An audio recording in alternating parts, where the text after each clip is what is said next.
What's up, folks? This is part 2, and this is my dad's office. This was one of his hobbies up here was line flying, and those are some of his awards for that. Up here, this is a picture of my dad with one of his flying buddies right there. And here are some, he was an avid fly fisherman, and here's some flies that his friend tied for him. And this is my dad's closet for all his fishing stuff. This is most of the stuff for him building his rods right here. He built some beautiful fishing rods. A lot of them we have packed away. Those are some rods there. Here are some rods over here for when he was into saltwater fishing, when he moved down here to Florida. This is where my dad used to fly his ties. Not tie his flies. And look at this. I mean, his drawers are just full of parts for making them. And then over here, he's got hooks. He loved to use this brand called Mustad that was out of Norway. And here's some more in a cigar box. Like these here were actually made and sold out of Norway. And this was from their American division, where they evidently were a big enough hook company that they also had Mustad USA, which was based in Auburn, New York.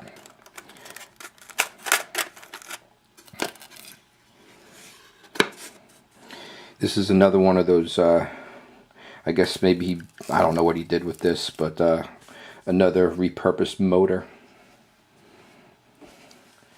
And here's a couple of the flies he was working on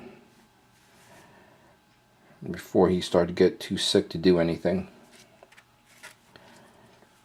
And he used to make ornaments for folks. Here's a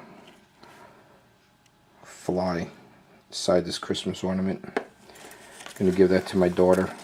She can't remember where she put the one that Grandpa had made her. And over here is a little memorial my brother set up for my dad. A couple of his fishing trophies, his flag, and all these are books on fly fishing, books about creeks, fly tying and stuff. There's another fly that my dad's friend made for him, and a fish that he caught with that exact fly. Well, type of fly, because you know, after a fish gets hold of it, I'm sure it mangles it up. And down there are more boxes of hooks and stuff. This is his desk where he conducted all his business, because he was also in charge of a lot of clubs. And then when we're out in the garage, these are old lures that were actually used, and lures that Dad bought a long time ago that he never used. Like this right here. This is from the Campsite Sports Shop that was on New York Avenue in Huntington. As you can tell, it was never opened, never used. Old as all get out. No UPC code. This one too. You got this at Edelman's. I don't know how long ago they closed down. But look at that. They actually had to add a UPC code to it. And this one, again, never opened. Bought this at the campsite. It was $1.29. And I don't know how many of you people remember Thom McAn's Jock sneakers.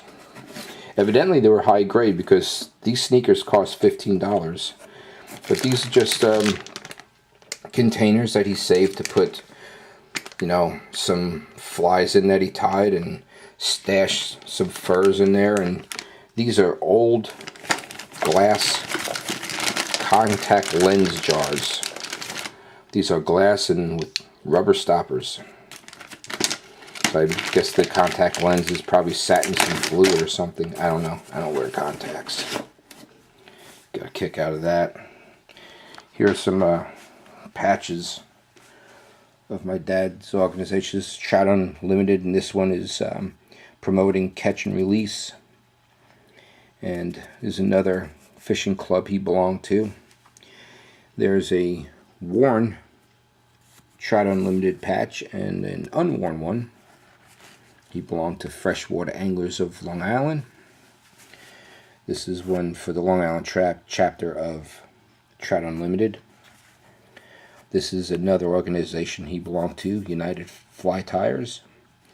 And I think Angler's Rough was a store that my dad liked to go to. That's how I remember it. And this was back in the early 80s when acid rain seemed to have been a problem. I remember that. And I think at that time James Watt was the Secretary of the Interior. And over here came across was two of my dad's cameras from when he was in the Army back in the Korean War. They're both Arguses. Thought it was pretty rad. And at one time my dad thought of taking up playing the ukulele. And here's one of my dad's old fly rods made out of bamboo that I'm bringing home. A little bait casting rod and a larger bait casting rod, and I got two beautiful reels. This one's a Hardy Brothers. Found out that that's a humdinger of a fly reel. And then here's a very old reel. Do not know. This is an old pen reel. And I'm pretty sure I probably used this when I was a little kid. So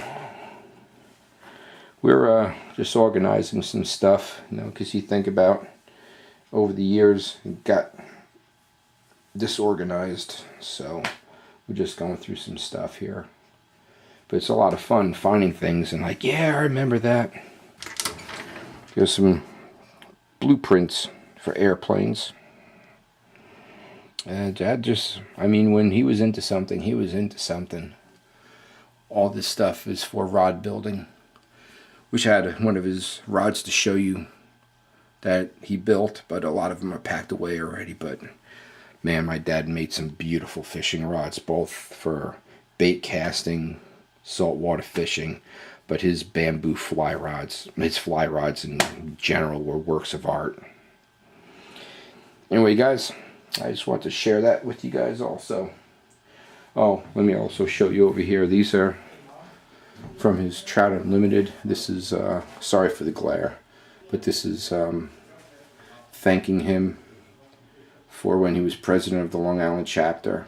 And that's when he quit being the president of the Long Island chapter of Trout Unlimited, and from when he lived down here, his some of his awards for fly fishing in salt water. Alright guys, you have a good one.